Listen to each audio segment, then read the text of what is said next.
Para sufi ini karena dia selalu mensucikan hatinya, tentu keluasan jiwanya lebih luas. Karena keluasan jiwanya lebih luas, wadahnya lebih luas. Karena wadahnya lebih luas, dia akan mendapat ma'rifat juga yang lebih luas. Dan kalau ma'rifatnya lebih luas, nikmat yang dia peroleh itu lebih luas juga, berlimpah. Karena nikmat di sana tidak lain adalah ma'rifat. Gitu.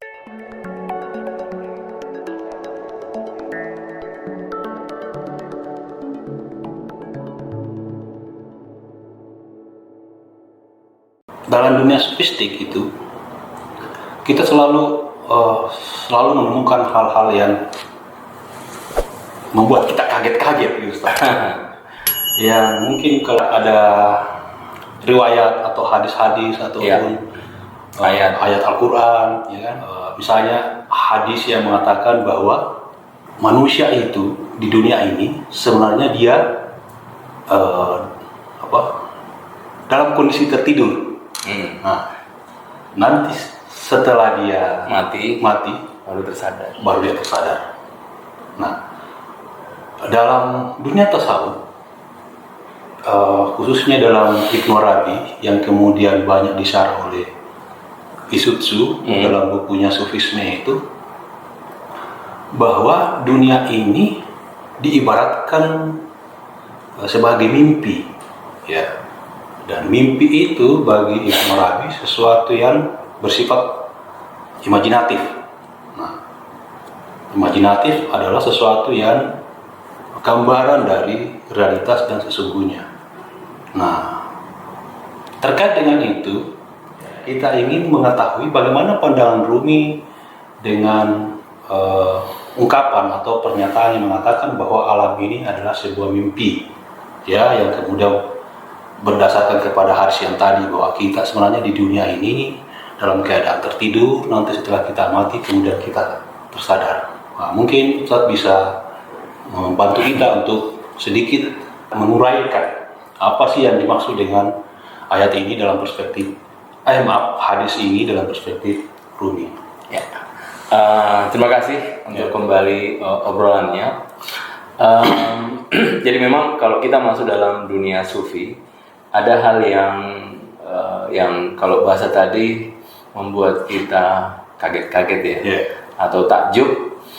Sebenarnya itu adalah bahasa untuk membedakan antara bahasa keseharian dengan bahasa sofistik. Jadi kalau meminjam kata-kata Wittgenstein ini adalah filosof positivisme logis. Ya, dia mengatakan bahwa setiap fakultas itu ada bahasanya sendiri. Nah, yang disebut dengan language game, bahasa, permainan bahasa. Jadi fikih ada bahasanya, sosiologi ada bahasanya, filsafat ada bahasanya, sastra ada bahasanya. Nah, sufi juga punya bahasa sendiri. Nah, bahasa ini sebenarnya berasal dari melihat realitas ya. Misalnya kalau realitas keseharian kita tidak tajuk karena ya namanya keseharian. Kalau saya haus cari air, kalau saya lapar ya cari makanan dan seterusnya. Kemudian kalau saya masuk filsafat, dia akan bertanya, untuk apa sih saya makan gitu. Jadi hidup atau gitu. Dia akan lebih mengurai. Nah, masuk dalam dunia sufi dia punya bahasa lain. Seperti itu. Nah, bahasa sufi ini adalah bahasa yang mencoba untuk melihat batin sebagai sesuatu yang nyata. Batin sebagai sesuatu yang nyata. Berdasarkan tadi hadis yang dinukil, an-nasu niyamun izamatu intabahu. Kebanyakan manusia tertidur, mereka tersadar saat mereka mati. Kan? Mati ini mati secara biologis atau mati bisa bermakna keduanya, bisa bermakna benar-benar mati, bisa juga dalam bermakna fana. Gitu. Makanya kalau bahasa Quran, kalau orang di alam sana, yaumatublas sarair, hari di mana rahasia-rahasia tersingkap. Karena ya makanya kata sufi, siapapun yang meninggal dia akan menjadi seorang sufi, seperti seorang sufi ya. Dia melihat batin dan seterusnya, karena ya di sana memang dunianya begitu.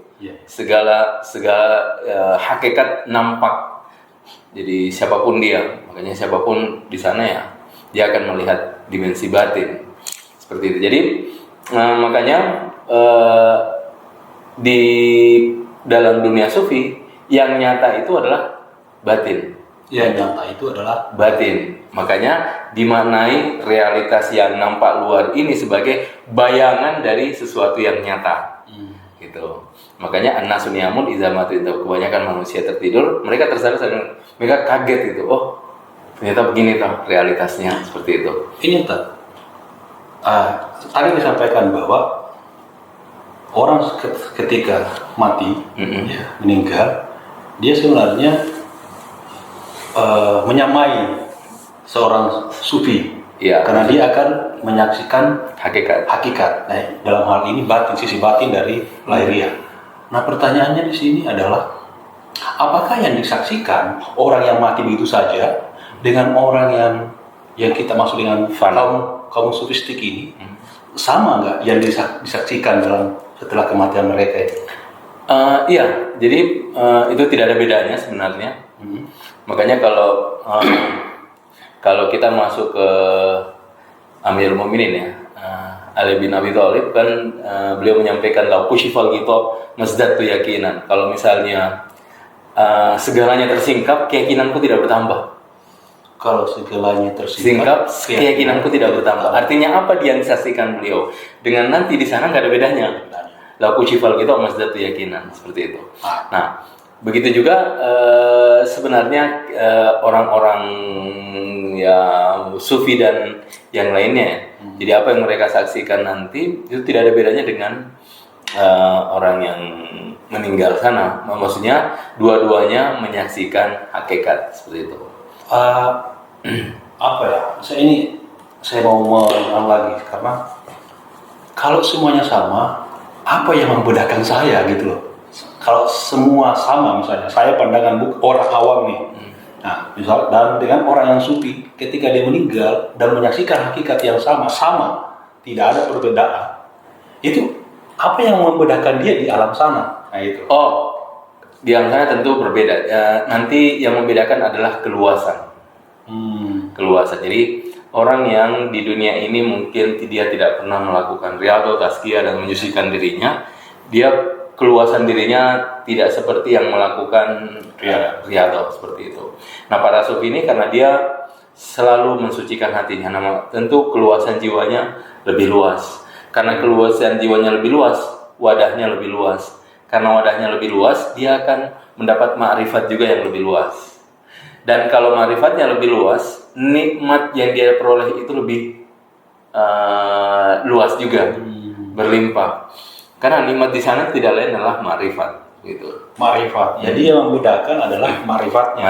Tapi baik yang awam maupun yang melakukan riyadhah di dunia ini melihat sama-sama menyaksikan batin. Cuma ma'rifatnya yang berbeda, begitu.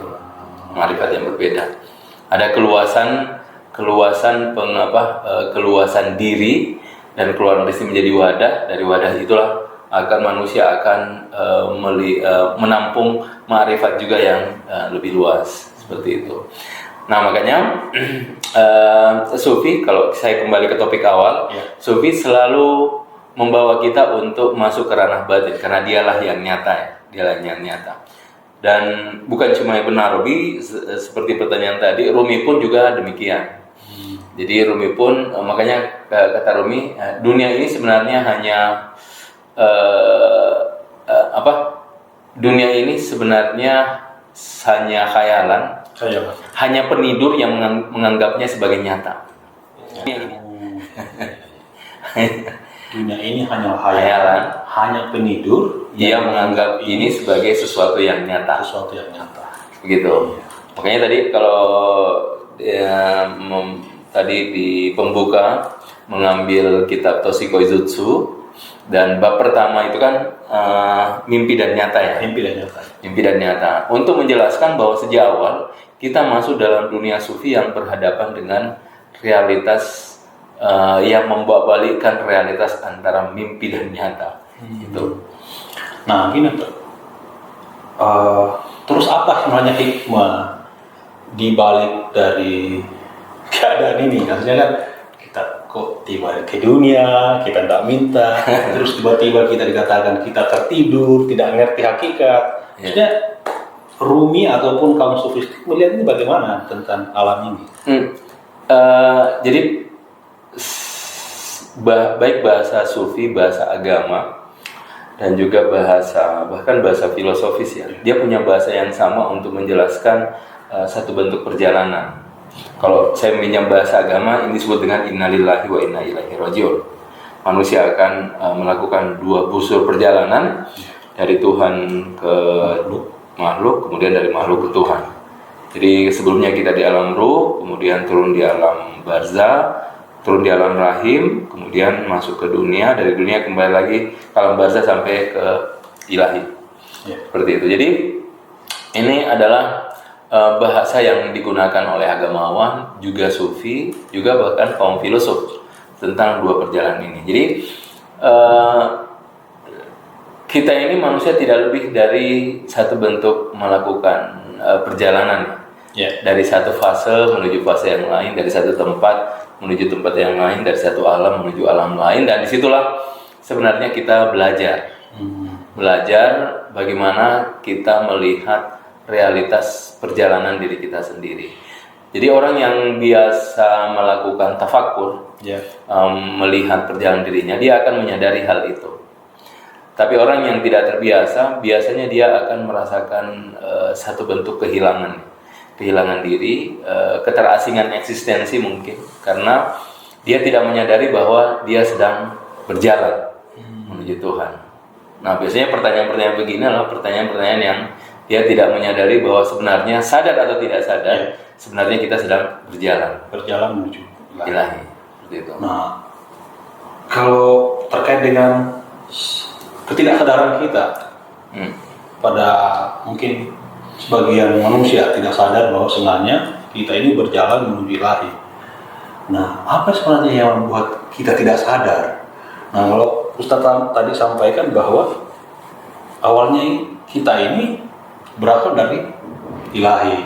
Melalui alam ruh, alam akal, alam barzah, dan alam duniawi.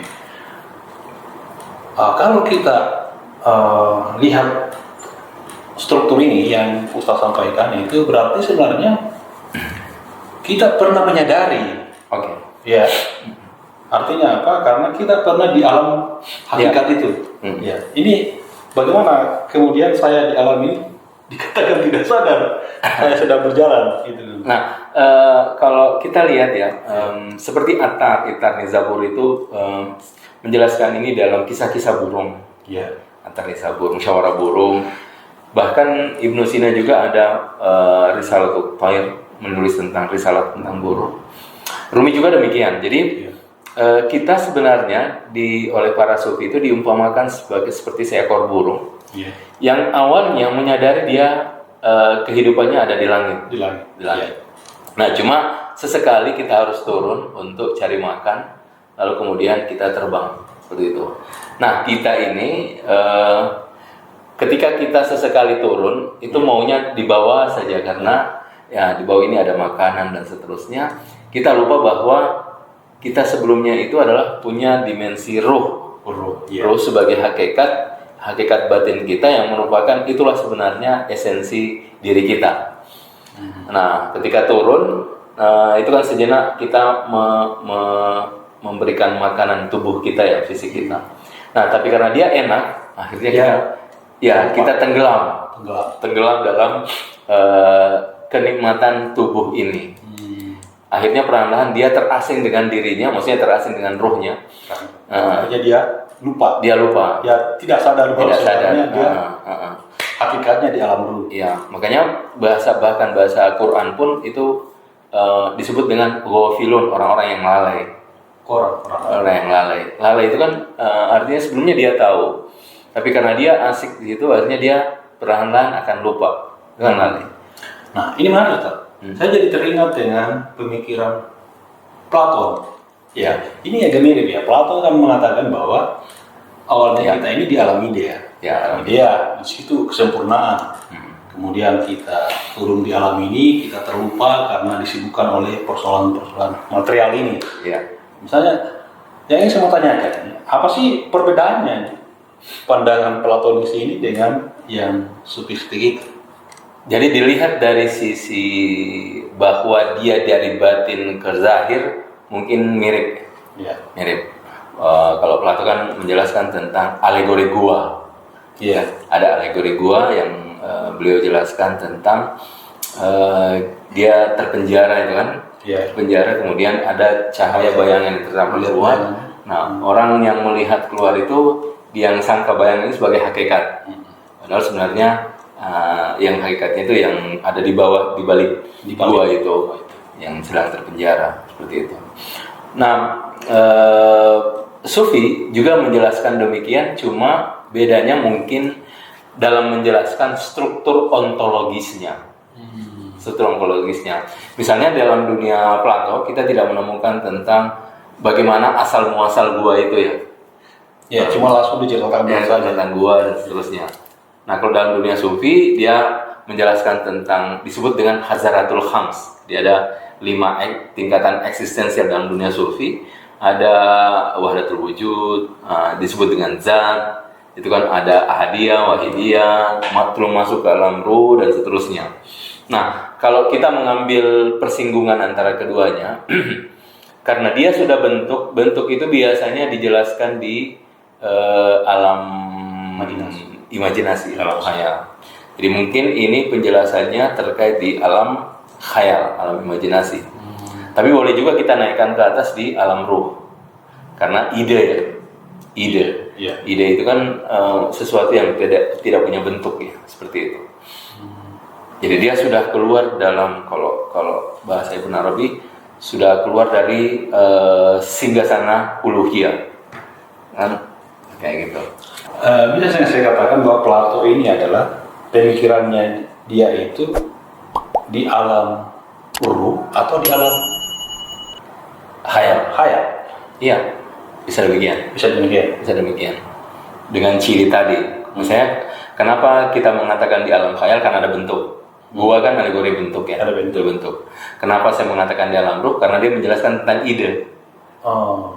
Karena di alam ruh itu kan hanya disebut lebih. Kalau Rumi selalu menyebut alam ruh itu alam makna. Karena di sana bentuk belum tergambarkan.